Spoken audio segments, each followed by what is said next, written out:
Welcome back to channel learning. It's me Banasar Khalid. അപ്പൊ കഴിഞ്ഞ ക്ലാസ്സിൽ നമ്മൾ HSA നാച്ചുറൽ സയൻസിന്റെ സിലബസ് ഒക്കെ മനസ്സിലാക്കി കഴിഞ്ഞു. അപ്പൊ ഇന്നത്തെ ക്ലാസ് മുതൽ നമ്മൾ കോർ സബ്ജക്റ്റ് ആയ നാച്ചുറൽ സയൻസിൽ എന്തൊക്കെ നമ്മൾ പഠിക്കേണ്ടതല്ലോ അതൊക്കെയാണ് നമ്മൾ ഇന്ന് പഠിക്കാൻ തുടങ്ങുന്നത്. അപ്പൊ അതിനു മുമ്പ് നിങ്ങൾ ഈ കോട്ടൊന്ന് ശ്രദ്ധിക്കൂ. Don't fear for facing the failure in first attempt because the maths begins with zero only. എന്താണ് നമ്മൾ എന്ന് മനസ്സിലാക്കുന്നത്? മാത്സ് ഒരു വലിയ സംഭവമാണ് നമ്മൾ പറയുന്നത് അല്ലെ. അപ്പൊ മാത്സ് പോലും സ്റ്റാർട്ട് ചെയ്യുന്നത് ഒരു സീറോയിൽ നിന്നാണെന്ന് നിങ്ങൾ മനസ്സിലാക്കാം. അപ്പൊ നിങ്ങൾക്ക് ഇപ്പോ നിങ്ങൾ എത്ര ഫെയിലിയർ ഫേസ് ചെയ്തിട്ടുണ്ടോ? ഫസ്റ്റ് അറ്റംപ്റ്റ് ആണ് ഫെയിലിയർ ഫേസ് ചെയ്തത്. എത്രയോ പ്രാവശ്യം ഫെയിലിയർ ഫേസ് ചെയ്താൽ നിങ്ങളുടെ ബേസ് സീറോയിൽ നിന്ന് ഇനിയും സ്റ്റാർട്ട് ചെയ്താൽ നിങ്ങൾക്ക് ഇതിന്റെ സക്സസ് അച്ചീവ് ചെയ്യാൻ സാധിക്കും. അപ്പൊ നമ്മളെ ബേസ് ലെവലിൽ നിന്നും നമ്മുടെ ടോപ്പിക് സ്റ്റഡി ചെയ്ത് പോവുകയാണ്. അപ്പൊ അങ്ങനെ പഠിച്ചാൽ തീർച്ചയായും നിങ്ങൾക്ക് നിങ്ങൾ പ്രതീക്ഷിക്കുന്ന റാങ്കിൽ എത്തിച്ചേരാൻ സാധിക്കും. അപ്പൊ നമ്മൾ പഠിക്കുന്ന കാര്യങ്ങൾ ക്ലിയർ ആക്കി മനസ്സിലാക്കി പോവുക, പോയിന്റ്സ് മനസ്സിലാക്കി പോവുക, നോട്ട് ചെയ്ത് പോവുക. നിങ്ങൾ പഠിച്ച കാര്യങ്ങളാണ്, ഒരു റിവിഷൻ മാത്രമാണ് ഇതെന്ന് വിചാരിച്ചുകൊണ്ട് നമുക്ക് ക്ലാസ് സ്റ്റാർട്ട് ചെയ്യാം. അപ്പൊ ക്ലാസ്സിൽ എല്ലാവർക്കും സ്വാഗതം. അപ്പൊ നമ്മള് 5 കിങ്ഡം ക്ലാസിഫിക്കേഷൻ ആണ്, RH വിറ്റേക്കറിന്റെ 5 കിങ്ഡം ക്ലാസിഫിക്കേഷൻ നമുക്ക് സിലബസിലെ മോഡ്യൂൾ 1 ആദ്യം പഠിക്കാൻ തന്നിരിക്കുന്നത്. അപ്പൊ നമുക്ക് നോക്കാം. ആദ്യമായിട്ട് 5 കിങ്ഡം ക്ലാസിഫിക്കേഷൻ മനസ്സിലാക്കാൻ മുമ്പ് നമ്മൾ അതിന്റെ ബേസിക് ആയിട്ടുള്ള കുറച്ച് കാര്യങ്ങൾ അറിഞ്ഞിരിക്കേണ്ടതായിട്ടുണ്ട് അല്ലെ. അതായത് സമാനതകളുടെയും വൈവിധ്യങ്ങളുടെയും അടിസ്ഥാനത്തിൽ എല്ലാ ജീവജാലങ്ങളെയും തരംതിരിച്ച് വർഗീകരിക്കാൻ പണ്ട് മുതലേ പല ശാസ്ത്രജ്ഞന്മാർ ശ്രമിച്ചിട്ടുണ്ട്. അത്തരത്തിൽ ആദ്യമായിട്ട് ശ്രമം നടത്തിയ വ്യക്തിയാണ് അരിസ്റ്റോട്ടിൽ. ഇനി നമ്മൾ മനസ്സിലാക്കിയിട്ടുള്ള പഠിച്ചിട്ടുള്ളത് എന്താണ്? 2 കിങ്ഡം ക്ലാസിഫിക്കേഷനെ കുറിച്ച് നമുക്കറിയാം അല്ലെ. 2 കിങ്ഡം ക്ലാസിഫിക്കേഷൻ അല്ലെങ്കിൽ ദ്വിലോക വർഗീകരണം എന്ന് പറയുന്നത് ആര് കൊണ്ടുവന്നതാണ്? കാൾ ലിനേസിന്റെയാണ് ദ്വിലോക വർഗീകരണം അല്ലെങ്കിൽ 2 കിങ്ഡം ക്ലാസിഫിക്കേഷൻ എന്ന് ഓർത്തു വെക്കുക. ഇനി മനസ്സിലാക്കേണ്ടത് ജീവജാലങ്ങളെ ജന്തുലോകം സസ്യലോകം എന്ന് രണ്ടായിട്ട് വിഭജിച്ചിരിക്കുന്നു. അതാണ് നമ്മൾ ഇനി മനസ്സിലാക്കാൻ പോകുന്ന അടുത്തൊരു കാര്യം.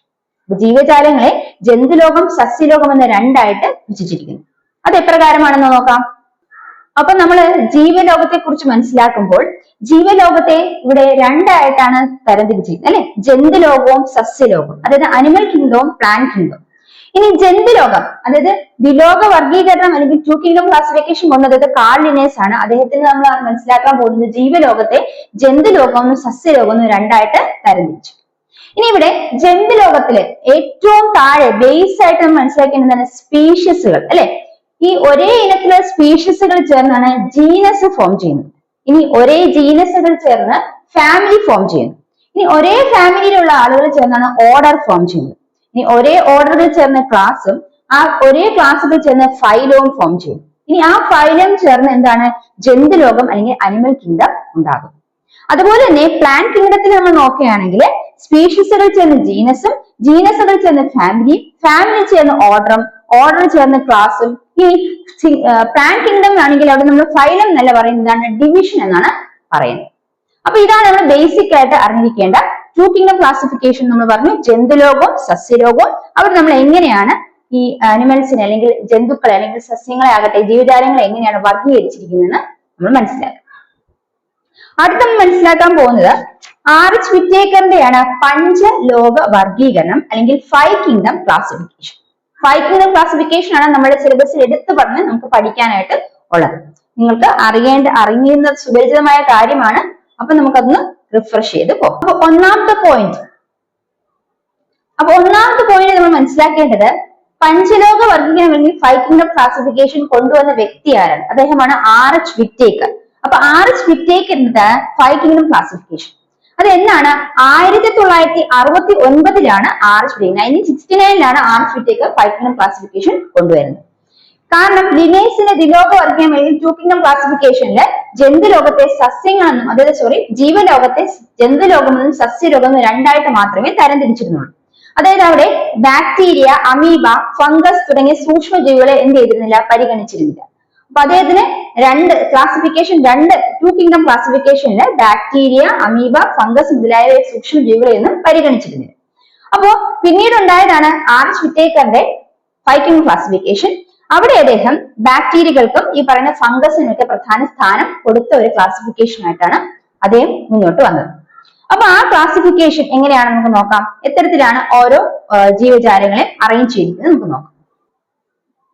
RH വിറ്റേക്കറിന്റെ 5 കിങ്ഡം ക്ലാസിഫിക്കേഷൻ നമ്മൾ 5 കിങ്ഡംസ് ആണ് പഠിക്കുന്നത്. ഏതൊക്കെയാണ്? Kingdom Monera, kingdom protista, kingdom fungi, kingdom Plantae, kingdom Animalia. അങ്ങനെ 5 കിങ്ഡംസ് ആണ് നമ്മൾ പഠിക്കുന്നത്. ഏതൊക്കെയാണ്? Monera, Protista, fungi, Plantae, Animalia. ഇനി അവയുടെ ഓരോന്നിനെയും സവിശേഷതയെ കുറിച്ചാണ് നമ്മൾ മനസ്സിലാക്കാൻ പോകുന്നത്. ആദ്യം മനസ്സിലാക്കാൻ പോകുന്നത് കോശം, സെല്ല് അല്ലെ. കിങ്ഡം മൊണേറയിലെ സെല്ല് അല്ലെങ്കിൽ അവയുടെ കോശം അവ എങ്ങനെയാണ്? പ്രോക്യാരിയോട്ടിക് എന്നാണ് അവയെ അറിയപ്പെടുന്നത്. കിങ്ഡം മൊണേറയിലുള്ളവര് പ്രോക്യാരിയോട്ടിക് എന്നാണ് അറിയപ്പെടുന്നത്. അതായത് അവർക്ക് വ്യക്തമായ മർമ്മം ഇല്ല. അപ്പൊ വ്യക്തമായ മർമ്മമില്ല, അതുപോലെ വ്യക്തമായ മർമ്മസ്തരവും ഇല്ല. അപ്പൊ ട്രൂ ന്യൂക്ലിയസ് ആബ്സെന്റ് ആണ്, അതുപോലെ തന്നെ ന്യൂക്ലിയർ മെമ്പറൈനും ആബ്സെന്റ് ആണ്. അതുകൊണ്ട് അവയെ പ്രോക്യാരിയോട്ടിക് എന്ന് വിളിക്കുന്നു. അതിനെ കിങ്ഡം മൊണേറയുടെ കോശം അല്ലെങ്കിൽ അതിന്റെ സെൽ എന്താണ്? അവ പ്രോക്യാരിയോട്ടിക് ഓർഗാനിസംസ് ആണെന്ന് മനസ്സിലാക്കുക. അടുത്ത പ്രോട്ടിസ്റ്റയിൽ വരുമ്പോൾ അവയ്ക്ക് വ്യക്തമായ മർമ്മമുണ്ട്, അതുപോലെ മർമ്മസ്തരവും ഉണ്ട്. അതുകൊണ്ട് അവയെ യൂകാരിയോട്ടിക് എന്ന് വിളിക്കുന്നു. അപ്പൊ യൂകാരിയോട്ടിക് ഓർഗാനിസംസ് ആണ് കിങ്ഡം പ്രോട്ടിസ്റ്റയിൽ ഉള്ളത്. അപ്പൊ കിങ്ഡം പ്രോട്ടിസ്റ്റ യൂകാരിയോട്ടിക് ആണെന്ന് ഓർത്തുവെക്കാം. അതുപോലെ ഫംഗയും കിങ്ഡം ഫംഗയും എന്താണ്? യൂകാരിയോട്ടിക് ആണ്. വ്യക്തമായ മർമ്മമുണ്ട്, അതുപോലെ മർമ്മസ്തരവും ഉണ്ട്. അതായത് ട്രൂ ന്യൂക്ലിയസും ഉണ്ട്, അതുപോലെ ന്യൂക്ലിയർ മെമ്പറൈനും ഉണ്ടെന്നാണ് മനസ്സിലാക്കേണ്ടത്. ഇനി പ്ലാന്റേയും യൂകാരിയോട്ടിക് ആണ്, അതുപോലെ അനിമാലിയം എന്താണ്? യൂകാരിയോട്ടിക് ആണ്. അപ്പൊ ഈ കൂട്ടത്തില് കോശത്തിന്റെ കാര്യം എടുക്കുകയാണെങ്കിൽ, സെല്ലിന്റെ കാര്യം എടുക്കുകയാണെങ്കിൽ പ്രോക്യാരിയോട്ടിക് ആയിട്ടുള്ള ഏത് മാത്രമേ ഉള്ളൂ? കിങ്ഡം മൊണേറ മാത്രമേ പ്രോക്യാരിയോട്ടിക് ആയിട്ടുള്ളൂ എന്ന് ഓർത്തുവയ്ക്കും. അടുത്ത മനസ്സിലാക്കാൻ പോകുന്നത് കോശഭിത്തിയെ കുറിച്ചാണ്. എല്ലാ ഫാമിലിയിൽ അല്ലെങ്കിൽ എല്ലാ കിങ്ഡത്തിൽപ്പെട്ട ഈ ക്ലാസിഫിക്കേഷൻ വെക്കുമ്പോൾ നമ്മൾ എല്ലാ കിങ്ഡത്തിലെയും കോശഭിത്തിക്ക് വ്യത്യാസമുണ്ട്. അത് എപ്രകാരമാണ് നോക്കാം. കിങ്ഡം മൊണേറയുടെ കോശഭിത്തി നമുക്ക് നോക്കാം. കിങ്ഡം മൊണേരയ്ക്ക് സെല്ലുലോസ് നിർമ്മിതമല്ലാത്ത കോശഭിത്തിയാണ് ഉള്ളത്. അപ്പൊ കിങ്ഡം മൊണേറയുടെ കോശഭിത്തി എന്താണ്? സെല്ലുലോസ് നിർമ്മിതമല്ലാത്ത കോശഭിത്തിയാണ് കിങ്ഡം മൊണേറയുടേത്. സെല്ലുലോസ് നിർമ്മിതമല്ല, നോൺ സെല്ലുലോസ്.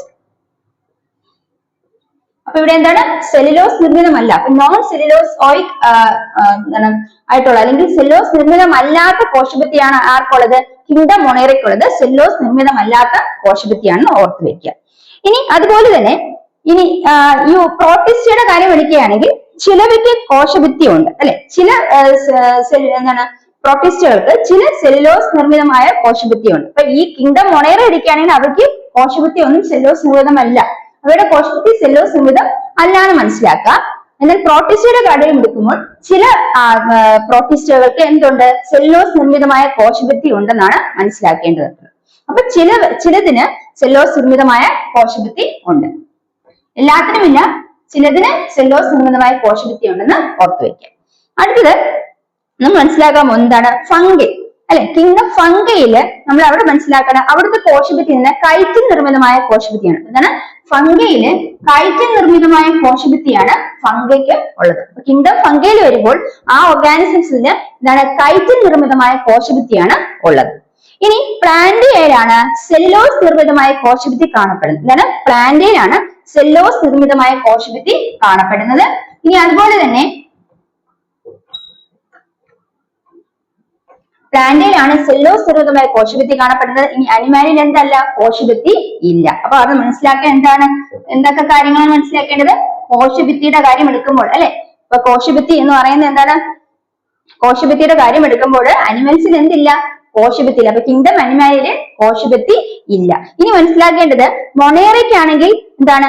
മൊണേറയുടെ കോശഭിത്തി എന്നത് സെല്ലുലോസ് നിർമ്മിതമല്ല എന്ന് മനസ്സിലാക്കുക. നോൺ സെല്ലുലോസോയിക്കാണ് മൊണേറയുടെ കോശഭിത്തി എന്ന് പറയുന്നത്. ഇനി പ്രൊട്ടിസ്റ്റയുടെ കോശഭിത്തി എന്ന് പറയുന്നത് ചില പ്രൊട്ടിസ്റ്റകൾക്ക് സെല്ലുലോസ് നിർമ്മിതമായ കോശഭിത്തി ഉണ്ട്. അതുപോലെ തന്നെ ഫംഗയുടെ കാര്യം എടുക്കുകയാണെങ്കിൽ ഫംഗയുടെ കോശഭിത്തി എന്ന് പറയുന്നത് കൈറ്റിൻ നിർമ്മിതമാണെന്ന് ഓർത്തു വയ്ക്കും. ഈ പ്ലാന്റയിലാണ് സെല്ലുലോസ് നിർമ്മിതമായ കോശഭിത്തി ഉള്ളതെന്നും കൂടെ ഓർത്തു വയ്ക്കും. പ്ലാന്റയില് സെല്ലുലോസ് നിർമ്മിതമായ കോശഭിത്തിയാണ് ഉള്ളത്. അടുത്ത മൂന്നാമത്തെ സവിശേഷത, മൂന്നാമത്തെ ക്യാരക്ടറിസ്റ്റിക് നമ്മൾ നോക്കുകയാണ്. അത് മർമ്മസ്ഥലമാണ് അഥവാ ന്യൂക്ലിയർ മെമ്പറൈൻ ആണ്. അപ്പൊ 5 കിങ്ഡം ക്ലാസിഫിക്കേഷനിലെ ക്യാരക്ടറിസ്റ്റിക്സ് ആണ് നമ്മൾ നോക്കിക്കൊണ്ടിരിക്കുന്നത്. അപ്പൊ ഓരോ പിണ്ഡത്തിന്റെയും ക്യാരക്ടറിസ്റ്റിക്സ് ആണ് നമ്മൾ നോക്കിക്കൊണ്ടിരിക്കുന്നത്. അതിലെ മർമ്മസ്ഥലമാണ് അടുത്ത ക്യാരക്ടറിസ്റ്റിക്സ്. ഏതാണ് മർമ്മസ്ഥലം? അതായത് ന്യൂക്ലിയർ മെമ്പറൈൻ. ഇവിടെ പ്രോക്യാരിയോട്ടുകളാണ് മൊണേറൻസ് എന്ന് പറഞ്ഞല്ലേ. മൊണേറൻസ് പ്രോക്യാരിയോട്സ് ആണ്. അപ്പൊ അവർക്ക് എന്തില്ല?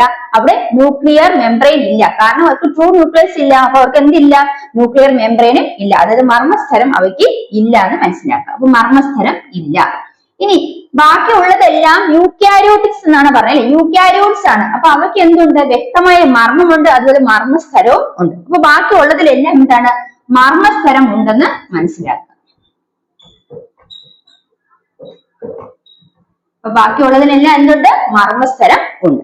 ഇനി ശരീരഘടനയെ കുറിച്ച് മനസ്സിലാക്കുക. അപ്പൊ ശരീരഘടന എന്ന് പറയുന്നത് ഈ പറയുന്ന പ്രോക്യാരിയോട്സ് എന്ന് പറയുന്നത്, അതായത് കിങ്ഡം മൊണേറയിൽ വരുന്നതെല്ലാം മിക്കവാറും ഏകകോശ ജീവികളായിരിക്കും, യൂണിസെല്ലർ ആണ്, അല്ലെങ്കിൽ ഒറ്റ കോശങ്ങളുള്ള ജീവികളായിരിക്കും, ഏകകോശ ജീവികളാണ്. ഏത് കിങ്ഡം മൊണേറിലുള്ളതെല്ലാം യൂണിസെല്ലുലാർ ആണ്, അല്ലെങ്കിൽ ഏകകോശ ജീവികളാണെന്ന് ഓർത്തു വയ്ക്കുക. അപ്പൊ പ്രോക്യാരിയോട്സ് ആണ് മൊണേറിയൻസ്, അപ്പൊ യൂണിസെല്ലുലാർ ആണ്, ഏകകോശ ജീവികളാണെന്ന് ഓർത്തു വയ്ക്കുക. അടുത്തത് പ്രോക്യാരിയോട്സ് കഴിഞ്ഞിട്ട് നമ്മൾ അടുത്ത് വരുന്ന പ്രോട്ടിസ്റ്റ് ആണ്. പ്രോട്ടിസ്റ്റ് യൂക്യാരിയോട്ടിക് ആണ്, എന്നാൽ അവയും എന്താണ്? ഏകകോശ ജീവികളാണ്, അല്ലെങ്കിൽ യൂണിസെല്ലുലാർ ആണെന്ന് ഓർത്തു വയ്ക്കുക. അപ്പൊ പ്രോക്യാരിയോട്സ് എന്താണ്? പ്രോട്ടിസ്റ്റ് എന്താണ്? പ്രോട്ടിസ്റ്റയും എന്താണ്? യൂണിസെല്ലുലാർ ആണെന്ന് ഓർത്തു വയ്ക്കുക. അപ്പൊ പ്രോട്ടിസ്റ്റ് എന്താണ്? യൂണിസെല്ലുലാർ ആണ്. അപ്പൊ നമ്മൾ പറഞ്ഞു കിങ്ഡം മൊണേറ പ്രോക്യാരിയോട്ടിക് ആണ്, അവിടെ ഏകകോശ ജീവികളാണ്, അത് യൂണിസെല്ലുലാർ ആണ്. അതുപോലെ തന്നെ പ്രോട്ടിസ്റ്റ യൂക്യാരിയോട്ടിക് ആണ്, പക്ഷെ അത് എന്താണ്? ഏകകോശ ജീവികൾക്ക് ഉദാഹരണത്തിൽ പറയാം, അത് എന്താണ്? യൂണിസെല്ലുലാർ ആണെന്ന് ഓർത്തു വയ്ക്കുക. അടുത്ത കിങ്ഡം ഫംഗെ ആണ്. കിങ്ഡം ഫംഗെ എന്ന് പറയുന്നത് ബഹുകോശ ജീവികളാണ്, അല്ലെങ്കിൽ മൾട്ടി സെല്ലുലാർ ആണ്. കിങ്ഡം ഫംഗെ എന്ന് പറയുന്നത് മൾട്ടി സെല്ലുലാർ അല്ലെങ്കിൽ ബഹുകോശ ജീവികളാണെന്ന് ഓർത്തു വയ്ക്കുക. കിങ്ഡം ഫംഗെ ഉള്ളത് എല്ലാം എന്താണ്? മൾട്ടി സെല്ലുലാർ അല്ലെങ്കിൽ ബഹുകോശ ജീവികളാണെന്ന് ഓർത്തു വയ്ക്കുക. അതുപോലെ പ്ലാന്റ് എടുക്കുകയാണെങ്കിൽ അതും ബഹുകോശ ജീവികളാണ്. ഇനി കോശങ്ങൾ ചേർന്ന് ടിഷ്യൂ ഒക്കെ ഫോം ചെയ്യുന്നത് എവിടെയാണ്? പ്ലാന്റിലാണ് നോക്കുക, അതും ബഹുകോശ ജീവികളാണ്, മൾട്ടി സെല്ലുലാർ ആണ്. മൾട്ടി സെല്ലുലാർ ആണ്, അവിടെ കോശങ്ങൾ ചേർന്ന് കലകൾ രൂപീകരിക്കുന്ന ടിഷ്യൂകൾ ഫോം ചെയ്യുന്നതൊക്കെ നമുക്ക് പ്ലാന്റിൽ കാണാൻ പറ്റും. ഇനി അനിമാലിയില് ശരീരഘടന പറയുകയാണെങ്കിൽ ഈ പറയുന്ന കലകൾ ചേർന്ന് അല്ലെ ബോഡി ഓർഗാൻസ് ഫോം ചെയ്യുന്ന അല്ലെ ബോഡി സിസ്റ്റം എല്ലാം ഉണ്ടാകുന്ന ഏതൊക്കെയാണ്? ഓർഗാൻ സിസ്റ്റം ഒക്കെ ഡെവലപ്പ് ചെയ്യുന്നത് കിങ്ഡം അനിമാലിയിലാണ്. അപ്പൊ ബഹുകോശങ്ങൾ ചേർന്ന് ടിഷ്യൂസ്, ആ കലകൾ ചേർന്ന് ഓർഗാനിക്, അതായത് അവയവങ്ങൾ ചേർന്ന് അവയവ വ്യൂഹം അല്ലെ. ഇപ്പൊ ടിഷ്യൂ, അതായത് സെല്ല് ചേർന്ന് ടിഷ്യൂ ചേർന്ന് ഓർഗാൻ ചേർന്ന് ഓർഗാൻ സിസ്റ്റം, അല്ലെങ്കിൽ എങ്ങനെ പറയാം? കോശങ്ങൾ ചേർന്ന് കലകൾ ചേർന്ന് അവയവങ്ങൾ ചേർന്ന് അവയവ വ്യൂഹം അല്ലെങ്കിൽ അവയവ വ്യവസ്ഥ ഉണ്ടാകുന്നത് എവിടെയാണ്? കിങ്ഡം അനിമാലിയിലാണെന്ന് ഓർത്തു വെക്കുക. അപ്പൊ അതും എന്താണ്? മൾട്ടി സെല്ലുലാർ ആണെന്ന് ഓർത്തു വെക്കുക. അപ്പൊ ഇവിടെ നമ്മൾ ശരീരഘടനയെ കുറിച്ച് മനസ്സിലാക്കുമ്പോൾ ശരീരഘടന മൊണേറിയൻസിലാണെങ്കിൽ യൂണിസെല്ലുലാർ ആണ്, പ്രോട്ടിസ്റ്റയ്ക്കും യൂണിസെല്ലുലാർ ആണ്. ബാക്കി ഫംഗിയും പ്ലാന്റിയും അനിമലും ഏതിൽ വരുന്നതാണ്? മൾട്ടി സെല്ലുലാർ ആണ്, അല്ലെങ്കിൽ ബഹുകോശ ജീവികൾക്ക് ഉദാഹരണമാണെന്ന് ഓർത്തു വെക്കുക. ഇനി അവരുടെ പോഷണത്തെ കുറിച്ച്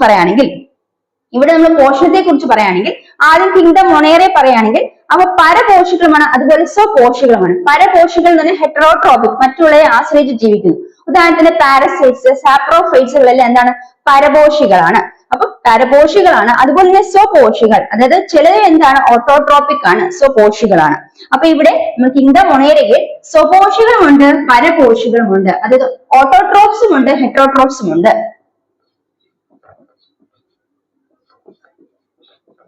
പരപോഷികൾ എന്ന് പറയുമ്പോഴത്തേക്കും അത് ഹെറ്ററോട്രോപിക് ആണ്, അത് സാപ്രോഫൈറ്റ്സും പാരസൈറ്റ്സും ഒക്കെ ആകാം. അതാണ് കിങ്ഡം മൊണേരയുടെ പോഷണത്തെ കുറിച്ച്, അല്ലെങ്കിൽ ന്യൂട്രീഷനെ കുറിച്ച് പറയുകയാണെങ്കിൽ സ്വന്തമായിട്ട് ആഹാരം നിർമ്മിക്കും, അല്ലെങ്കിൽ മറ്റുള്ളവരെ ആശ്രയിച്ച് ജീവിക്കുന്നു. അപ്പൊ സ്വന്തമായിട്ട് ആഹാരം നിർമ്മിക്കുന്ന എന്താണ്? സ്വപോഷികൾ ഓട്ടോട്രോപ്സ് എന്നും, മറ്റുള്ളവരെ ആശ്രയിച്ച് ജീവിക്കുന്ന ഹെറ്ററോട്രോപ്സ് ഉദാഹരണമാണ് സാപ്രോഫൈറ്റ്സ്, പാരസൈറ്റ്സ് എന്ന് ഓർത്തു വയ്ക്കുക. അടുത്ത പ്രോട്ടിസ്റ്റയെ കുറിച്ച് പറയുന്നത് പ്രോട്ടിസ്റ്റുകളും എന്ത് തന്നെയാണ്? പരപോഷികളും സ്വപോഷികളും ഉണ്ട്. പ്രോട്ടിസ്റ്റുകളിലും പരപോഷികളും സ്വപോഷികളും ഉണ്ട്.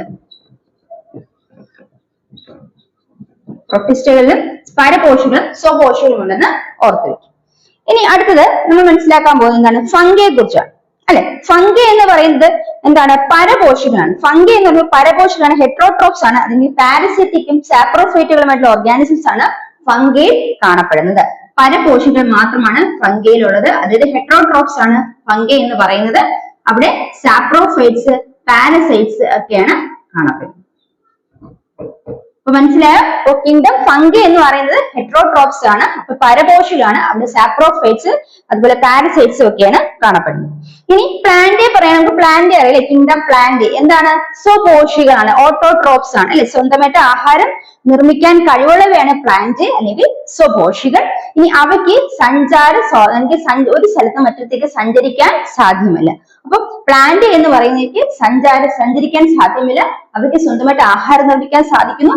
അതിനെ ഓട്ടോട്രോപ്സ് അല്ലെങ്കിൽ സ്വപോഷികൾ എന്ന് പറയുന്നു. ഇനി നമുക്കറിയാം കിങ്ഡം അനിമാലിയ അല്ലെ, കിങ്ഡം അനിമാലിയ സ്വന്തമായിട്ട് ആഹാരം നിർമ്മിക്കുന്നതാണോ? അല്ല. അപ്പൊ അത് മറ്റുള്ളവരെ ആശ്രയിച്ചിരിക്കുന്നു, ഹെട്രോട്രോപിക് ആണ് അല്ലെ, എന്ത് പറയാം, പരപോഷികൾ എന്ന് പറയാം. കിങ്ഡം അനിമാലിയ പരപോഷികൾ അല്ലെങ്കിൽ ഹെട്രോട്രോപ്സ് ആണ്. അവിടെ നമ്മൾ എന്ത് പറയാം, ഹോളോസോയിക് അല്ലെങ്കിൽ സാപ്രോഫൈറ്റിക് ആയിട്ടുള്ള ന്യൂട്രീഷൻ ആണ് പ്രൊവൈഡ് ചെയ്യുന്നത്. ഹോളോസോയിക് അല്ലെങ്കിൽ സാപ്രോഫൈറ്റിക് ന്യൂട്രീഷൻ ആണ് കിങ്ഡം അനിമാലിയയിൽ ഉള്ളതെന്ന് ഓർത്തു വയ്ക്കും. ഇനി ഇവയുടെ വളർച്ചയെ കുറിച്ച് പറയുകയാണെങ്കിൽ, വളർച്ച എന്ന് പറയുന്നത് ആദ്യം കിങ്ഡം മൊണേറ എടുക്കുകയാണെങ്കിൽ കോശ വിഭജനത്തിലൂടെയാണ് വളർച്ച നടക്കുന്നത്. കോശ വിഭജനത്തിലൂടെ എന്ത്, സെൽ ഡിവിഷനിൽ കൂടെയാണ് വളർച്ച സാധ്യമാകുന്നത്. എവിടെ, കിങ്ഡം മൊണേറയിൽ കോശ വിഭജനത്തിലൂടെയാണ്, യൂണിസെല്ലാർ ആണ് അല്ലെ, കോശ വിഭജനത്തിലൂടെയാണ് വളർച്ച സാധ്യമാകുന്നത്. ഇനി അതുപോലെ തന്നെ പ്രോട്ടിസ്റ്റയിലും എന്താണ്, യൂണിസെല്ലർ ആണ്, കോശ വിഭജനം തന്നെയാണ് വളർച്ചയ്ക്കുള്ള മാർഗം. കോശ വിഭജനത്തിലൂടെയാണ് വളർച്ച സാധ്യമാകുന്നത് എന്ന് ഓർത്തു വയ്ക്കുക. അടുത്ത കിങ്ഡം ഫംഗയില് പ്രത്യേകതരം പ്രത്യുൽപാദന ഭാഗങ്ങളിൽ നിന്നാണ് പുതിയ ഫംഗി ഉണ്ടാകുന്നത്. പ്രത്യേകതരം പ്രത്യുൽപാദന ഭാഗങ്ങളിൽ നിന്നാണ് പുതിയ ഫംഗി ഉണ്ടാകുന്നതെന്ന് ഓർത്തു വയ്ക്കുക.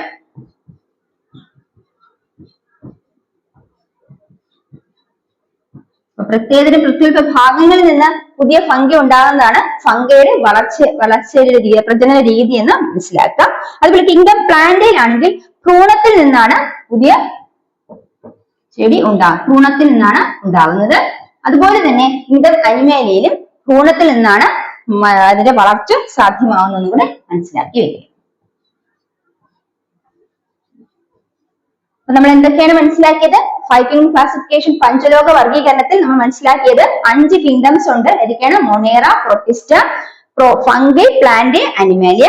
അതില് കിങ്ഡം മൊണേറ എന്ന് പറയുന്നത് പ്രോകാരിയോട്ടുകളാണ്. ഒരു കോശം എടുത്ത് നോക്കുകയാണെങ്കിൽ, സെല്ല് എടുത്ത് നോക്കുകയാണെങ്കിൽ അത് പ്രോകാരിയോട്സ് ആണ്. അതായത് അതിന് വ്യക്തമായ മർമ്മമില്ല, ട്രൂ ന്യൂക്ലിയസ് ഇല്ല, അതുപോലെ മർമ്മസ്ഥലം ന്യൂക്ലിയർ മെംബ്രെയിനും ഇല്ല. ഇനി പ്രൊട്ടിസ്റ്റയുടെ കേസ് എടുക്കുകയാണെങ്കിൽ അത് യൂക്കാരിയോട്സ് ആണ്. ബാക്കി ഫംഗി, പ്ലാന്റ്, അനിമൽ എല്ലാം യൂക്കാരിയോട്സ് ആണ്. യൂക്കാരിയോട്സ് എന്ന് പറഞ്ഞാൽ അവയ്ക്ക് വ്യക്തമായ മർമ്മമുണ്ട്, അതുപോലെ വ്യക്തമായ മർമ്മസ്ഥലവും ഉണ്ടെന്ന് മനസ്സിലാക്കും. ഇനി കോശഭിത്തി എടുക്കുകയാണെങ്കിൽ കിങ്ഡം മൊണേറ എന്ന് പറയുന്നത് സെല്ലോസ് നിർമ്മിതമല്ലാത്ത കോശഭിത്തിയാണ് കിങ്ഡം മൊണേറയ്ക്കുള്ളത്. എന്നാൽ പ്രോട്ടിസ്റ്റയ്ക്ക് ചില പ്രോട്ടിസ്റ്റുകൾക്ക് സെല്ലോസ് നിർമ്മിതമായ കോശഭിത്തി കാണപ്പെടുന്നു. ഇനി അതുപോലെ തന്നെ ഫംഗിക്കാണെങ്കിൽ കോശഭിത്തി കൈറ്റിൻ നിർമ്മിതമാണെന്ന് ഓർത്തു വയ്ക്കുക. ഇനി പ്ലാന്റയ്ക്ക് സെല്ലോസ് നിർമ്മിതമായ കോശഭിത്തി കാണപ്പെടുന്നത് പ്ലാന്റയിലാണ്. അനിമാലിയയിലാണെങ്കിൽ കോശഭിത്തി പ്രസന്റ് അല്ല, കോശഭിത്തി ആബ്സെന്റ് ആണെന്നും കൂടെ ഓർത്തു. അടുത്ത നമ്മൾ മർമ്മസ്ഥലത്തെ കുറിച്ച് പറയുകയാണ്. നമ്മൾ പ്രോകാരിയോട്ടിക് എന്ന് പറയുമ്പോൾ അവിടെ എന്തില്ല? മർമ്മസ്ഥലം ഇല്ല. കിങ്ഡം മൊണേറ മർമ്മസ്ഥലം ഇല്ല. ഇനി പ്രോട്ടിസ്റ്റയ്ക്കും ഫംഗിക്കും പ്ലാന്റിക്കും അനിമലിക്കും എന്തുണ്ട്? ഈ പറയുന്ന മർമ്മസ്ഥലം ഉണ്ടെന്ന് ഓർത്തു വയ്ക്കും. അടുത്ത ശരീരഘടന എടുക്കുകയാണെങ്കിൽ കിങ്ഡം മൊണേറ യൂണിസെല്ലാർ ആണ്, പ്രൊട്ടിസ്റ്റം യൂണിസെല്ലാർ ആണ്. ബാക്കി മൂന്നും fungi, plant, animalia multicellular ബഹുകോശ ജീവികളാണെന്ന് ഓർത്തു വയ്ക്കുക. ഈ പോഷണം പറയുകയാണെങ്കിൽ കിങ്ഡം മൊണേറ പരപോഷികളുണ്ട്, സ്വപോഷികളുണ്ട്. അതുപോലെ പ്രൊട്ടിസ്റ്റയ്ക്ക് പരപോഷികളും സ്വപോഷികളും ഉണ്ട്. ഇനി ഫംഗി ആണെങ്കിൽ പരപോഷികൾ മാത്രമാണ് ഉള്ളത്. ഈ പ്ലാന്റ് ആണെങ്കിൽ സ്വപോഷികളാണ്. ഇനി അനിമാലിയ ആണെങ്കിൽ പരപോഷികളാണെന്ന് കൂടെ ഓർത്തു വയ്ക്കുക. ഈ വളർച്ച പറയുകയാണെങ്കിൽ മൊണേറയും പ്രൊട്ടിസ്റ്റയും എല്ലാം കോശ വിഭജനത്തിലൂടെയാണ് വളരുന്നത്. ഫംഗിയിലാണെങ്കിൽ പ്രത്യേക പ്രത്യുൽപാദന ഭാഗങ്ങളിൽ നിന്നാണ് വളർച്ച ഉണ്ടാകുന്നത്. പ്ലാന്റിലും അനിമയിലും ഭ്രൂണത്തിൽ നിന്നാണ് വളർച്ച ആരംഭിക്കുന്നതെന്ന് മനസ്സിലാക്കി വെക്കും. അപ്പൊ ഇത്രയാണ് നമ്മൾ 5 kingdom classification, RH വിറ്റേക്കിന്റെ 5 kingdom classification നമ്മൾ മനസ്സിലാക്കേണ്ടതായ കാര്യങ്ങൾ. അപ്പൊ നമ്മൾ മോഡ്യൂൾ 1 പറഞ്ഞിരിക്കുന്ന RH വിറ്റേക്കിന്റെ 5 കിങ്ഡം ക്ലാസിഫിക്കേഷൻ ഇന്നത്തെ ക്ലാസ് മനസ്സിലാക്കിയത്. നിങ്ങൾക്ക് ക്ലാസ് യൂസ്ഫുൾ ആയെന്ന് വിശ്വസിക്കുന്നു. യൂസ്ഫുൾ ആയെങ്കിൽ തീർച്ചയായും ഈ ചാനൽ ഫോളോ ചെയ്യുക, സബ്സ്ക്രൈബ് ചെയ്യുക. അടുത്ത ക്ലാസ്സുകൾക്കായി വെയിറ്റ് ചെയ്യുക. നിങ്ങളുടെ മോഡ്യൂൾ അനുസരിച്ച് നിങ്ങൾക്ക് പഠിക്കാവുന്ന സിലബസ് എപ്രകാരം എത്ര വേഗത്തിൽ കവർ ചെയ്യാൻ സാധിക്കുമെന്ന് നമുക്ക് ഓരോ ദിവസവും വേഗം ടോപ്പിക്സ് എടുത്തു പോകാവുന്നതാണ്. അടുത്ത ക്ലാസ്സിൽ നമുക്ക് സിലബസിൽ പഠിക്കേണ്ടതായിട്ടുള്ള RH വിറ്റേക്കിന്റെ 5 കിങ്ഡം ക്ലാസിഫിക്കേഷൻ ആണ് നോക്കിയത്. അപ്പൊ നിങ്ങൾ ഓൾറെഡി ഇത് പണ്ട് പഠിച്ചിട്ടുള്ളതാണ്. അപ്പൊ ഇത് റിഫ്രഷ് ചെയ്തെടുക്കുക. ക്ലാസ് യൂസ്ഫുൾ ആയെന്ന് വിശ്വസിക്കുന്നു. യൂസ്ഫുൾ ആയെങ്കിൽ തീർച്ചയായും ഈ ചാനൽ സബ്സ്ക്രൈബ് ചെയ്യാം. നിങ്ങൾക്ക് ആവശ്യമായ വീഡിയോസുമായി ഈ ചാനൽ നിങ്ങളോടൊപ്പം ഉണ്ടായിരിക്കുന്നതാണ്. അടുത്ത ക്ലാസ്സിലെ വെയിറ്റ് ചെയ്യാം. Bye from me. Thank you.